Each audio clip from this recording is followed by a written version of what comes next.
प्रशासन दिन भर की खबरों में सबसे पहले डालती है नजर आज के मुख्य समाचारों पर। एडीएम ने किया इंदिरा रसोई का औचक निरीक्षण, खुद भोजन चक्कर जाने की गुणवत्ता, संतोषजनक पाई गई व्यवस्थाएं। दूसरे राज्यों से आने वालों के लिए RT-PCR सर्टिफिकेट जरूरी, होली पर्व में दूसरे राज्यों से आने वाले लोगों पर रखी जाएगी विशेष नजर। ठेका खेती से पूरी तरह से बर्बाद हो जाएगा किसान, सीटू का कलेक्ट्रेट पर 3 दिवसीय धरना प्रदर्शन शुरू। मांग पत्र पर कार्रवाई नहीं होने के विरोध में धरना प्रदर्शन, कृषि प्रवेशकों ने कर्म डाउन कर रखी हड़ताल। अब खबरें विस्तार से।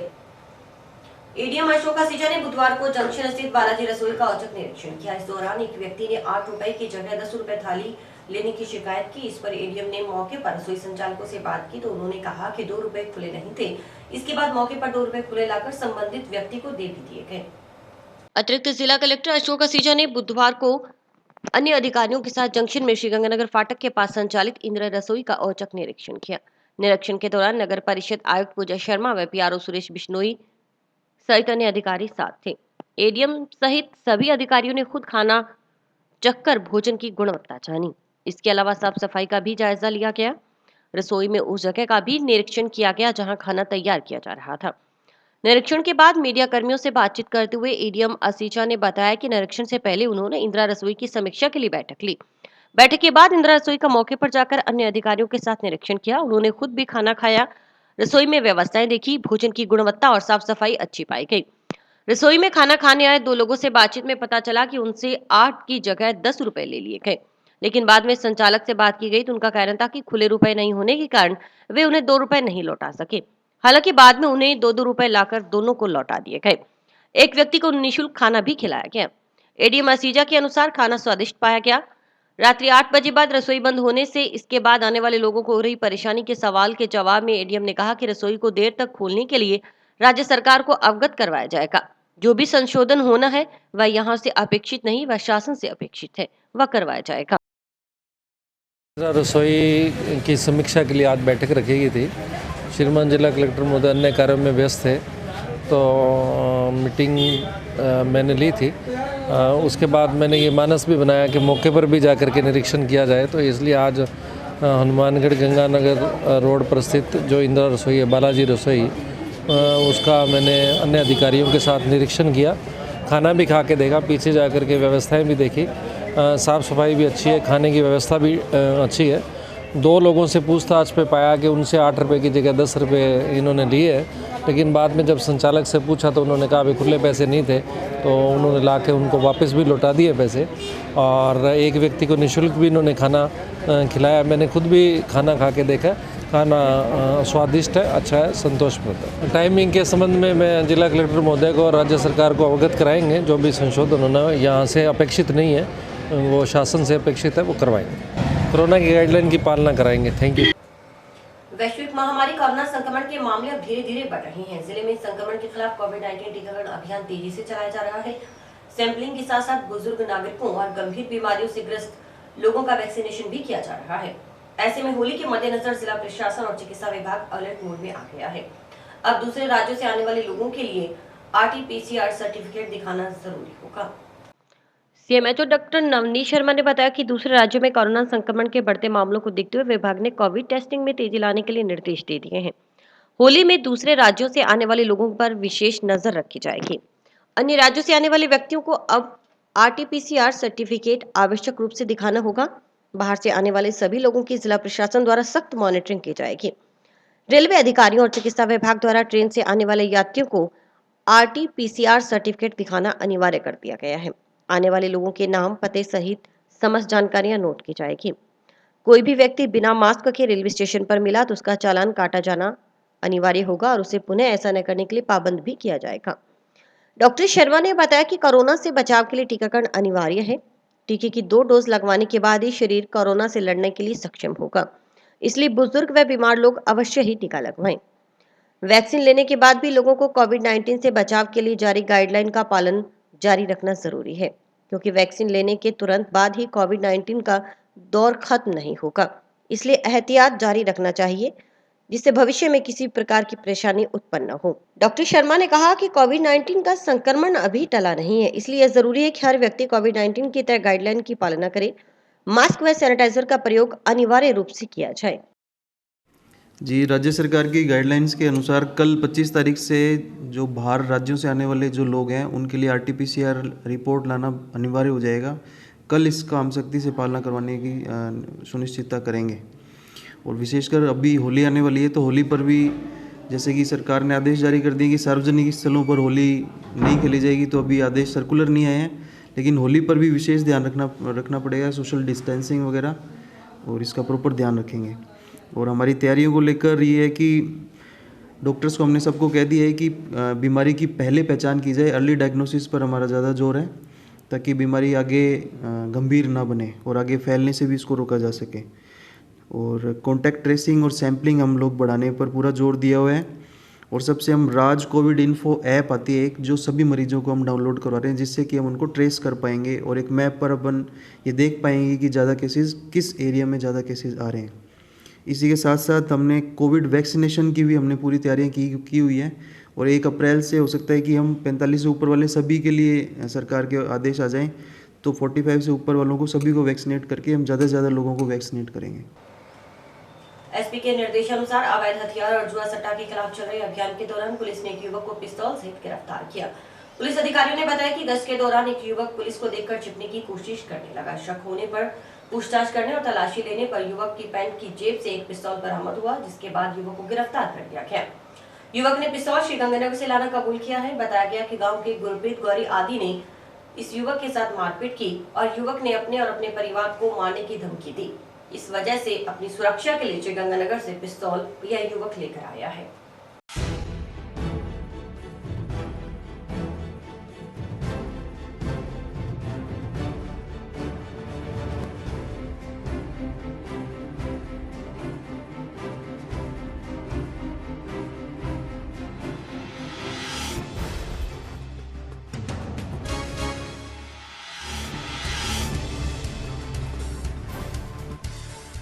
उच्च अधिकारियों के द्वारा अभियान चलाया जा रहा है कि जुआ सट्टा और अवैध आर्म्स के खिलाफ सख्त कार्रवाई की जाए। इसी दौरान कल हम अवैध जुआ सट्टा पकड़ने के लिए गश्त में निकले थे। दौरान गश्त बस स्टैंड पे एक जवान उम्र का लड़का मिला, जो पुलिस को बावर्दी देखकर इधर उधर छिपने का प्रयास करने लगा। शक होने पे उसको घेर कर काबू कर उसकी तलाशी ली तो उसकी पैंट की जेब से पिस्तौल मिला, जिसको पिस्तौल सहित गिरफ्तार कर लिया। गिरफ्तार करके उससे पूछताछ की गई। पूछताछ के दौरान बताया उसके मैं गंगानगर से लाया हूँ और मेरे साथ पिछले साल मेरे गांव में ये गुरप्रीत उर्फ गौरी वगैरह हैं, जिन्होंने मारपीट कर मेरे को काट दिया था, जिनके खिलाफ मुकदमा भी चल रहा है, जो अब जमानत पे हैं, जो मुझे और मेरे परिवार को मारने की धमकियाँ दे रहे हैं, जिसलिए मैं अपनी सुरक्षा के लिए गंगानगर से खरीद के लाया था। जंक्शन स्थित हाउसिंग बोर्ड सेक्टर 6 के वार्ड 7 में सीसी रोड का उद्घाटन बुधवार को विधायक चौधरी विनोद कुमार और सभापति गणेशराज बंसल ने किया। पार्षद गुरदीप चहल ने बताया कि सियाराम चौक से सीसी रोड बनाई जा रही है, जिस पर 7 लाख रुपए की लागत आएगी। इस मौके पर विधायक चौधरी विनोद कुमार ने रोड के दोनों साइडों में चौके लगवाने के लिए विधायक कोटे से 5 लाख रुपए देने की घोषणा की। जंक्शन के वार्ड नंबर 7 में 15 लाख रुपए की लागत से बनने वाली सीसी रोड का निर्माण कार्य बुधवार को शुरू हुआ। कार्यक्रम के मुख्य अतिथि विधायक चौधरी विनोद कुमार, सभापति गणेशराज बंसल, निर्माण समिति अध्यक्ष सुमित रिणवा, पार्षद गुरदीप सिंह चहल, मनोज परसीवाल, रमेश कंडा ने किया। कार्यक्रम को संबोधित करते हुए विधायक चौधरी विनोद कुमार ने सभी को आश्वस्त किया कि शहर के लोगों ने उन पर जो विश्वास जताया है वह कभी टूटने नहीं देंगे। शहर के सभी वार्डों में समान रूप से विकास कार्य करवाए जा रहे हैं और समान रूप से ही करवाए जाएंगे। शहर के विकास में कहीं भी कोई धन की कमी नहीं आने दी जाएगी। इस मौके पर विधायक ने वार्डवासियों व पार्षद गुरदीप चहल की मांग पर सीसी रोड के दोनों तरफ इंटरलॉकिंग लगाने के लिए 5 लाख रुपए देने की घोषणा की। साथ ही बताया कि पीडब्ल्यूडी की ओर से वार्ड 7 में 2 और सड़कों का निर्माण करवाया जाएगा। वहीं सभापति गणेशराज बंसल ने कहा कि आगामी 6 माह में वार्ड 7 के सभी बकाया कार्य लगभग पूरे करवा दिए जाएंगे। आज ward number 7 housing board sector number 6 में सड़क का उद्घाटन किया है माननीय विनोद कुमार जी विधायक ने। सड़क 14 लाख की लागत है, सियाराम चौक से तिलक मार्ग तक। क्वालिटी का आजकल हमारे चेयरमैन साहब ये खास ध्यान दे रहे हैं, तो उसी हिसाब से बढ़िया क्वालिटी से काम किया जाएगा। कब तक पूरा कर देंगे?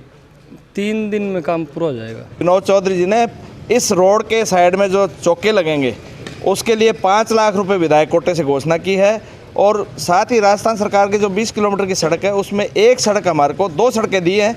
एक सियाराम चौक से जो सांझी सड़क है और एक जो बाईपास से आती है वो सड़क हमारे को इन्होंने घोषणा की है। और चेयरमैन साहब ने भी ये कमिटमेंट किया है। मैंने दुख जताया था कि मेरे वार्ड बड़ा है इसलिए थोड़ा सा काम कम धीरे हुआ है। काम हो रहा है पूरा, ऐसी बात नहीं है, बहुत सुनवाई हो रही है। और चेयरमैन साहब ने कहा 6 महीने के अंदर अंदर पूरे वार्ड के अंदर आपके एक भी काम कम नहीं रहेगा। चोरी के मामले में करीब 4 वर्षों से फरार चल रहे एक साई वारंटी को जंक्शन पुलिस ने बुधवार को गिरफ्तार किया। हेड कांस्टेबल मदन लाल शर्मा ने बताया कि चोरी के प्रकरण में कृष्ण बावरी निवासी भामुवाली ठाणी 2017 से फरार चल रहा था। अब तक वह इधर उधर फरारी काटता रहा। बुधवार को मुखबिर की सूचना पर कृष्ण बावरी को गिरफ्तार कर लिया गया। न्यायालय में पेश कर उसे न्यायिक अभिरक्षा में जेल भिजवा दिया गया।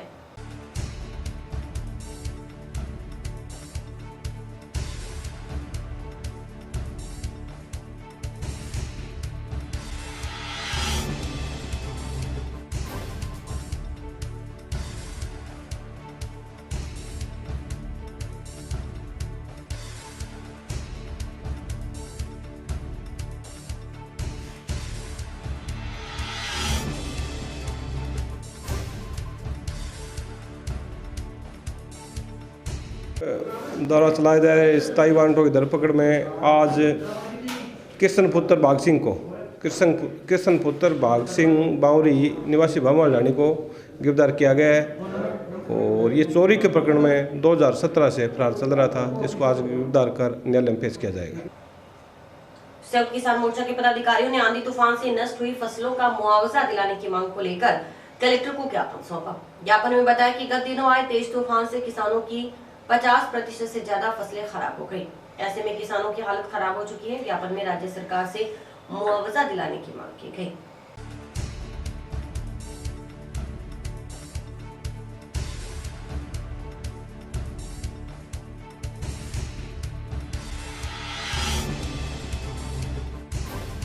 जिंदाबाद जिंदाबाद किसान मजदूर एकता जिंदाबाद जिंदाबाद व्यापारी एकता जिंदाबाद जिंदाबाद। जो लगातार 3-4 दिनों पीछे जो मौसम खराब रहा था, तेज अंधड़ से लगभग हमारी फसलें चौपट हो चुकी है। वो फसल के खराबे के लिए मिलने आए थे हमें, और उसमें हम चाहते हैं सरकार से, प्रशासन से भी उसकी गिरदावरी हो और उचित जो मुआवजा है वो हमें दिया जाए। विश्व हिंदू परिषद बजरंग दल की बैठक बुधवार को जंक्शन स्थित दुर्गा मंदिर धर्मशाला में हुई। बैठक में टाउन जंक्शन रोड पर स्थित शिला माता मंदिर को शिलापीठ का दर्जा दिलाने पर रोष व्यक्त किया गया। विश्व हिंदू परिषद के आशीष पारिक ने बताया कि शिला को शिलापीठ का दर्जा दिया जा रहा है, यह हिंदू समाज कभी सहन नहीं करेगा। इस संबंध में प्रशासन को अवगत करवा दिया गया है। वहीं प्रशासन को 2 दिन का समय भी दिया गया है। अगर 2 दिनों में कोई कार्रवाई नहीं हुई तो हिंदू धर्म के लोग आंदोलन को तेज करेंगे।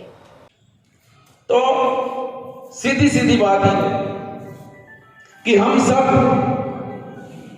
इस शहर में, क्षेत्र में शांति की, सौहार्द का वातावरण रखने की हम सब की जिम्मेदारी है।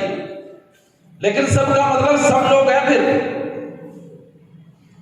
यह नहीं है कि आप अपने मनमर्जी करते जाओ। और मैं बात को वहीं पे फिर विषय को लेके आ रहा हूं कि शिला माता मंदिर की शिला की स्थापना के बाद जो अपनी पूजा पद्धति के अनुसार, कोई इसको पीर मान रहा है, कोई माता मान रहा है, लेकिन एक हमारे स्वर्गर समाज के एक बुजुर्ग इसकी पूजा करते थे। शिला माता मंदिर की पूजा करते थे, पूजा आरती होती थी, दीप जलाए जाते थे। और जो व्यक्ति आज स्वयं जो प्रबंधक बना हुआ है वो सिर्फ उनका सहायक था, आज वो उसका मालिक बन गया। आज से कुछ साल पहले, शायद 5-7 साल पहले की बात होगी, इस शिला माता को ऊपर उठाने का प्रयास भी किया। जो ये जांच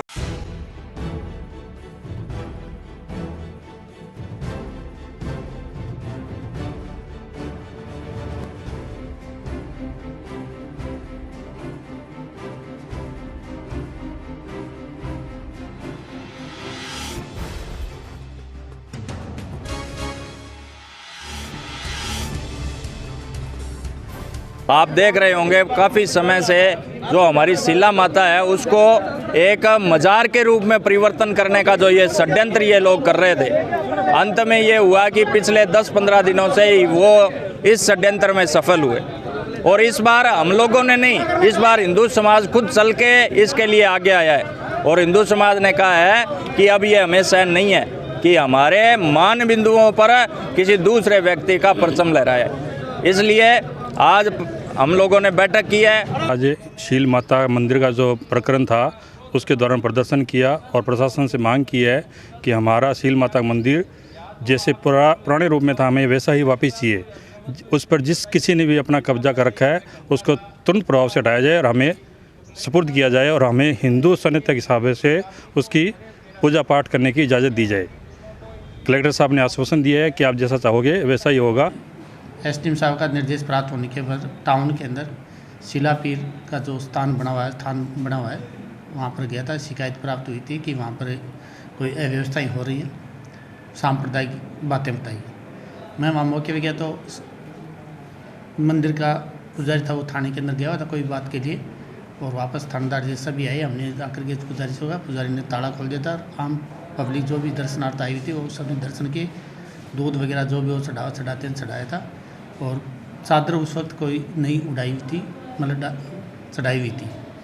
लोगों ने ये बताया कि साहब इससे हरी चादर थी, लेकिन उस टाइम पुजारी से पूछा गया भाई इस पर गर्दा वगैरह रही थी, तो कुछ देर के लोग को निर्माण काम चलता था, इस कारण से ढका था, ये बताया मेरे को। तो उस टाइम में किसी प्रकार का कोई विरोध नहीं था, नहीं कोई भीड़ इकट्ठी थी।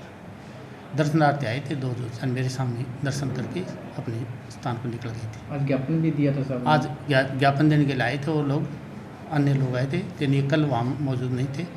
आज उन्हें ज्ञापन आए तो ज्ञापन उन्होंने लिख करके मैंने मांगा भाई लिखित में दे दो कलेक्टर साहब को। कलेक्टर साहब उन्होंने लिखित में ज्ञापन दिया, कलेक्टर साहब ने ज्ञापन ले लिया और उनको संतोष पर जवाब दे दिया कि नहीं सभी के लिए एक समानता रही। गांव मक्कासर की गुरुद्वारे के पास हो रही शराब की अवैध बिक्री पर रोक लगाई जाए, इस आशय की मांग का ज्ञापन राष्ट्रीय युवक परिषद के पदाधिकारियों ने बुधवार को एसपी को सौंपा। ज्ञापन में बताया कि गुरुद्वारे के पास इलाके में शराब की शरेआम बिक्री हो रही है, ऐसे में गुरुद्वारे में आने वाली साध संगत को परेशानी होती है। ज्ञापन में अवैध शराब की बिक्री पर रोक लगाने की मांग की गई।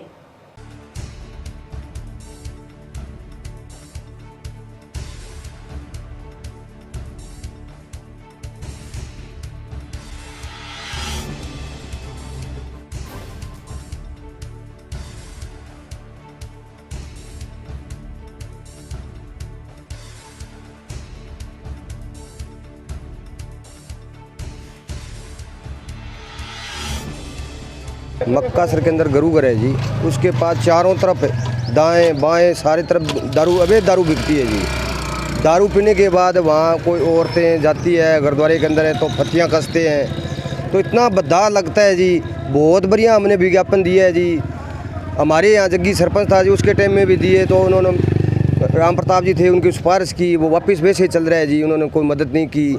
हमारे यहाँ राजेंद्र मक्कासर है जी, फौजी साहब है, उन्होंने भी बहुत कोशिश की परंतु दारू बिकनी बंद नहीं हुई जी। अब हमने प्रवीण जी और मक्कासर के सदस्यों मिलकर ये जसराम जी बोस को डीएसपी साहब को विज्ञापन दिया है भी आप ये दारू बंद करवाएं इनको। ये अवैध दारू है जी, अवैध दारू बहुत ज़्यादा नुकसान भी करती है और ये हमारे गांव के अंदर कलंक है जी। मक्कासर गांव के अंदर हमारा मक्कासर गांव पड़ा हुआ लिखा हुआ गांव है जी, फिर भी वहाँ ये काम हो रहा है जी। अब क्या मांग करी है? अब मांग की है जी जल्द से जल्द वो उनको हटाएं और दारू बंद करवाएं जी। 3600 पे ग्रेड करने की मांग को लेकर कृषि पर्यवेक्षक समन्वय समिति के पदाधिकारियों ने कृषि विभाग के समक्ष 1 दिवसीय धरना प्रदर्शन किया। आक्रोशित कृषि पर्यवेक्षकों ने सरकार के खिलाफ नारेबाजी की।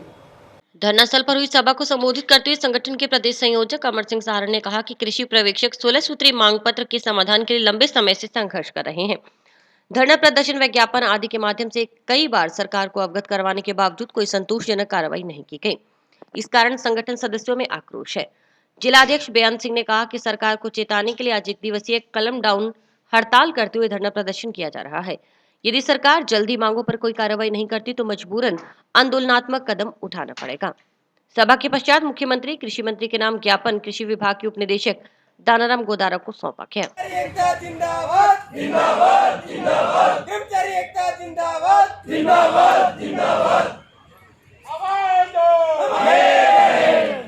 हमारी जो मुख्य मांग है वो कृषि पर्यवेक्षकों को जो ग्रेड पे है, जो वेतन योग के अनुसार वो 3600 ग्रेड पे का है। और एक हमारी जो मुख्य मांग है 4800 और 5400 जो ग्रेड पे धारित कृषि पर्यवेक्षक हैं उनको एक मुश्त पदोन्नति देते हुए सहायक कृषि अधिकारी के पद पर पदोन्नत किया जाए।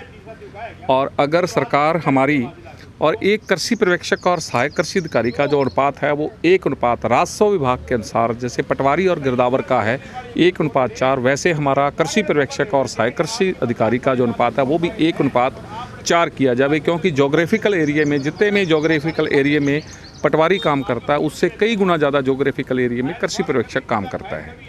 और सर, अगर हमारी ये मांगों को राज्य सरकार गंभीरतापूर्वक विचार नहीं करेगी तो आगामी समस्त कार्यों का जैसे फसल कटाई प्रयोग, अन्य मिनीकेट वेतन, अन्य जो भी कृषि संबंधी कार्य हैं उनका हम पूर्ण रूप से बहिष्कार करेंगे। मुख्य मांगे हैं 3600 पे ग्रेड और NPS लागू हो, नहीं तो हम इस सरकार को इतनी खरीकोटी करेंगे। जैसे ये पटवारियों का धरना चल रहा है, हम भी उनके समर्थन में आ रहे हैं, वरना पूरे महासंघ, पूरे प्रदेश के सभी कर्मचारी एक दिन निश्चित तौर से इस सरकार को उखाड़ेंगे और हम वो दिन दूर नहीं जिस दिन इस सरकार की नाक में चने दबाएंगे।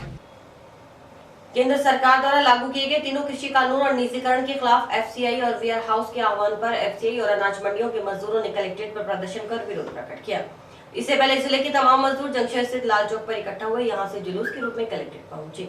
वहां मजदूरों ने केंद्र सरकार के खिलाफ नारेबाजी की। इसके बाद निजीकरण और तीनों कृषि कानूनों को रद्द करने की मांग की गई। वक्ताओं ने कहा कि तीनों कानूनों से अनाज मंडियां बर्बाद हो जाएंगी और मजदूरों को कोई काम नहीं मिलेगा। मोदी तेरी तानाशाही नहीं चलेगी, नहीं चलेगी। मोदी तेरी गुंडागर्दी नहीं चलेगी, नहीं चलेगी। निजीकरण पे रोक लगाओ, रोक लगाओ, रोक लगाओ। ठेकेदारी प्रथा खत्म करो, खत्म करो, खत्म करो। ठेकेदारी प्रथा खत्म करो, खत्म करो, खत्म करो। अनाज मंडियों को उजाड़ना बंद करो, बंद करो, बंद करो, बंद करो। ठेकेदार प्रथा बंद करो, बंद करो, बंद करो। ठेकेदारी प्रथा खत्म करो, खत्म करो, खत्म करो।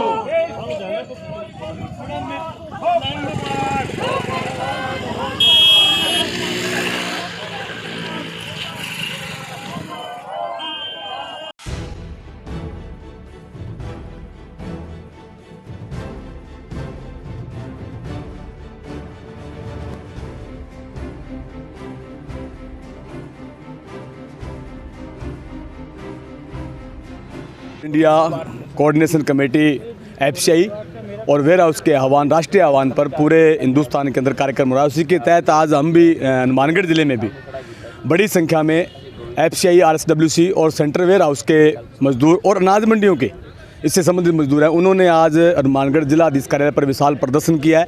पहले तमाम साथी पूरे ज़िले की तहसीलों से 6 तहसीलों से लोग यहाँ हनुमानगढ़ अपने लाल चौक पर पहुँचे, सोपर सिंह की मूर्ति के पास, वहाँ से जुलूस रवाना करके जिला हेडक्वार्टर पहुंचे। राष्ट्रपति के नाम ज्ञापन सौंपा है कलेक्टर महोदय के मार्फत, जिसमें कि सबसे बड़ी बात हमारी यही है कि जिस तरीके से 3 काले कानून आए हैं, एक ये जो कानून है, ये जो पूरा हुआ फैला रहे हैं कि किसान कानून है, इसमें एक ही किसान कानून है कॉन्ट्रैक्ट खेता ठेकी का। दूसरे जो सबसे बड़ी बात ये है कि प्राइवेटाइजेशन के चलते, ये कृषि कानूनों के चलते FCI को ख़त्म करने जा रहे हैं। अगर हिंदुस्तान की FCI खत्म होगी तो जैसा कोरोना काल में आपने देखा कि 10 रुपये किलो जो अनाज बांट रही थी सरकार, ये बिल्कुल बंद हो जाएगी, व्यापारियों के हाथ में चली जाएगी। उससे करोड़ों तो मजदूर बेरोजगार हो जाएंगे और लाखों नौकरियां छिन जाएंगी। इसको लेकर आज हमने बड़े पैमाने पर यहाँ प्रदर्शन किया है, जिसमें हज़ारों मजदूर और महिलाओं सहित शामिल हुए हैं। जंक्शन की सुरेशिया में सोमवार अलसुबह दुकान का ताला तोड़कर सामान चोरी के मामले में जंक्शन पुलिस ने त्वरित कार्रवाई करते हुए महज 3 घंटों में आरोपियों को गिरफ्तार कर लिया। खास बात है कि वारदात के दौरान एक चोर के हाथ पर चोट से मौके पर खून के छींटे नजर आने पर पुलिस ने पड़ताल की तो पता चला कि एक युवक को चोट की हालत में देखा गया है, जिस पर पुलिस ने उसके ठिकाने जा पहुंची और तीनों को गिरफ्तार करने में सफलता हासिल की। CI नरेश गैरा ने बताया कि सुरेशिया के रहने वाले बनवारी लाल पुत्र ईश्वरदास अरोड़ा ने सूचना दी कि वार्ड 58 सुरेशिया में बनवारी किराना स्टोर के नाम से दुकान का संचालन करता है। वह अपनी दुकान पर सरस दूध बेचने का कार्य करता है, जिस पर रोजाना की तरह अल सुबह 4 बजे दुकान पर दूध रखने जाता है। सोमवार सुबह जब दुकान पर पहुंचा तो देखा कि ताले टूटे हुए थे। दुकान में सामान और नकदी चोरी होना पाया गया। सूचना पाकर पुलिस ने मौका मुआयना किया तो घटनास्थल पर खून के छींटे होने पाए गए। पड़ताल की तो पता चला कि पास में एक युवक के हाथ पर पट्टा बांधे देखा गया है। इस पर मुखबिरों को सक्रिय करते हुए पुलिस ने पूछताछ की और वीरेंद्र सिर्फ उर्फ बग्गी पुत्र गुरमेल सिंह निवासी वार्ड 16 जंडावाली थाना सदरहाल किराएदार मकान दलजीत सिंह मान वार्ड 59 सुरेशिया योगेश कुमार उर्फ कालू पुत्र जगदीश नायक वार्ड 59 व दिनेश पुत्र निकुराम राजपूत निवासी वार्ड 55 सुरेशिया को गिरफ्तार किया गया। कार्रवाई करने वाली टीम में एएसआई भूप Singh, head constable Rohitash, constable Vinod Kumar व विजय कुमार आदि शामिल थे। ये दिनांक 22/3/21 को 3 लड़के रात के वक्त बनवारी लाल ये है अपने अरोड़ा की दुकान 58 नंबर वार्ड में है, उसकी दुकान का ताला तोड़कर इन्होंने क्या दुकान के अंदर से राशन का सामान आदि चोरी कर लिया, जिन्हें 22 को ही शाम को गिरफ्तार कर लिया और आज न्यायालय में पेश करके 1 दिन का इनका रिमांड लिया गया। रिमांड लेकर इनसे सामान की बरामदगी की जाएगी। क्या कुछ चोरी किया था? चोरी इन्होंने आटे की थैले हैं और पेप्सी वगैरह है, कोल्ड ड्रिंक्स है, गुड़ वगैरह है, कुछ चिल्लर पैसे भी हैं और अन्य सामान भी है, थोड़ा बहुत किराने का सामान है जो चोरी किया है इन लोगों ने। जिले की समस्त सोनोग्राफी सेंटर संचालकों और डॉक्टर्स की महत्वपूर्ण बैठक आज स्वास्थ्य भवन में आयोजित की गई। बैठक में CMHO doctor Navneet Sharma, ACMHO doctor Pawan Kumar, PCPNDT coordinator Sandeep Bishnoi व सीएमएचओ स्टाफ आदि उपस्थित रहा। सीएमएचओ डॉक्टर शर्मा ने पीसीपीएनडीटी एक्ट के नवीन प्रावधानों के बारे में जानकारी दी। उन्होंने कहा कि सोनोग्राफी संचालक नियमित रूप से रिपोर्ट कार्यालय भिजवाएं। पीसीपीएनडीटी समन्वयक संदीप बिश्नोई ने सोनोग्राफी सेंटर के नए पंजीयन की प्रक्रिया के बारे में विस्तार से जानकारी दी, जिसमें चिकित्सक, सोनोग्राफी करवाने वाले व्यक्ति तथा रेफर करने वाले चिकित्सक की विस्तृत जानकारी ऑनलाइन देना अनिवार्य है।